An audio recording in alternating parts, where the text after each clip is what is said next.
General of Louisiana is Jeff Landry.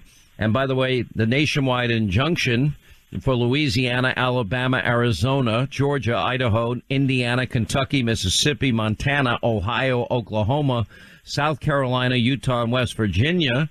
That was on November 15th, November 4th, Louisiana, Indiana, Mississippi. You know, it's an unprecedented overreach by the government, and I think we're going to win this case on the merits and on the law based on the Constitution. And the Attorney General from Louisiana, Jeff Landry, is with us. I know I know you can't judge based on the questioning of Supreme Court justices and during oral arguments, as you listen to the audio, where they're eventually going to come down on an issue. But it seemed pretty clear, especially on the use of OSHA and threading the needle. Even John Roberts was extremely skeptical. You know, I think it was Alito that said you're trying to fit an elephant, through a mouse hole.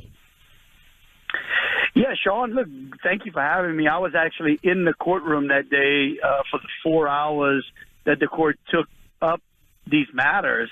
And I can tell you, you are absolutely right. If the 9 justices look at the merits and look at the law in regards to both of these cases, then the decision should be 9-0.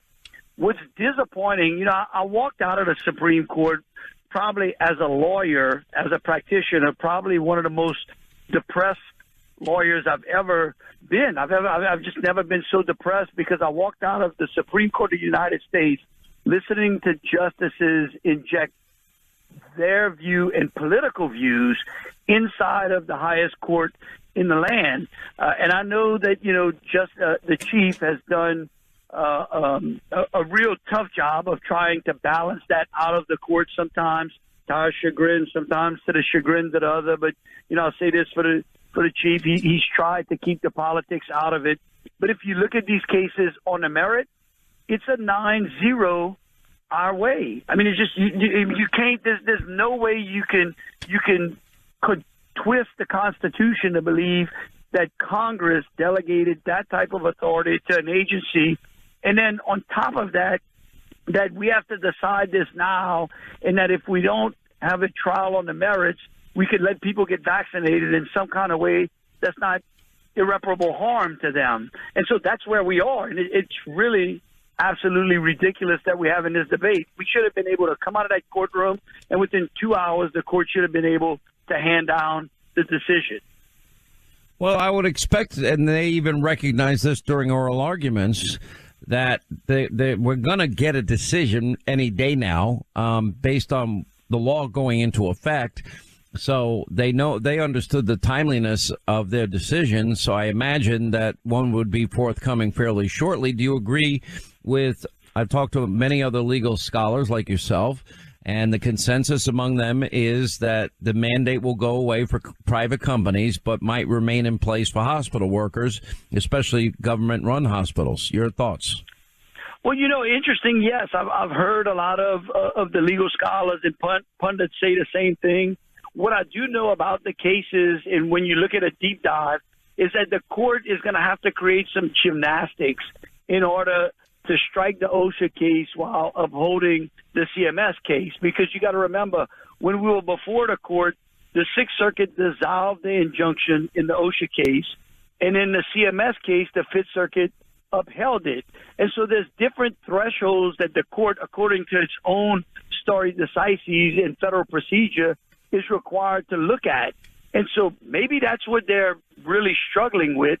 But I can tell you that, if you take a deep dive into the legalese of the case, it's hard for them to strike the OSHA while upholding the CMS. So I don't know. It's going to be interesting. It's going to be interesting. We'll see if they split their verdict. Overall, if they do you think if that's the final say on this, or are Democrats going to find another way to implement it and then force another Supreme Court decision? Well, I always say the courts love to split babies and to punt. If they were a professional football team, there were 9 punters on it. But look, I think that Justice Roberts picked up on that, and that he asked the government, he said, are y'all just trying to just go agency by agency until you basically cover what he said, the shoreline? And then what I would say is interpret that as saying institute some nationwide vaccine policy by going agency by agency. Maybe the court is trying to send a signal to the government, hopefully, in the answer that they'll give us, and they'll answer that once and for all, that the federal government has no business in vaccine mandates absent some direct, clear action by Congress. And I would tell you, even action by Congress, I think, would come in conflict with some constitutional rights. Yeah.